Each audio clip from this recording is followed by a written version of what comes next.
ബഹുമാനരായ പ്രതിപക്ഷ നേതാവ് ശ്രീ വി ഡി സതീശൻ അവരുടെ ബഹുമാനരായ പ്രതിപക്ഷ നേതാവ് ശ്രീ വി ഡി സതീശൻ അവരുടെ ക്ഷണിക്കുകയാണ്. ദയവ് ചെയ്ത് ആ പടക്കം പൊട്ടികളൊന്ന് നിർത്തണം എന്ന് അപേക്ഷിക്കുകയാണ്. പ്രതിപക്ഷ നേതാവ് സംസാരിക്കേണ്ടതുണ്ട്.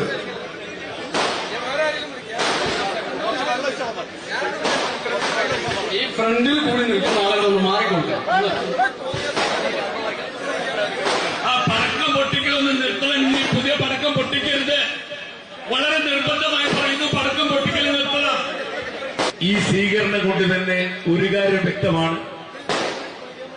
വി ഡി സതീശൻ നയിക്കുന്ന ഈ യാത്ര തിരുവനന്തപുരത്തെത്തുമ്പോഴേക്കും അദ്ദേഹത്തിന്റെ യാത്ര ചെയ്യുന്ന ഈ രഥത്തിനടിയിൽ ഞെരിഞ്ഞമരുന്നത് ഈ പാതയിലെ മണൽത്തരികൾ മാത്രമാകില്ല, പിണറായി വിജയൻ സർക്കാരിന്റെ വാരിയല്ലുകൾ കൂടിയായിരിക്കും എന്ന് വ്യക്തമാക്കിക്കൊണ്ടാണ് ഇത്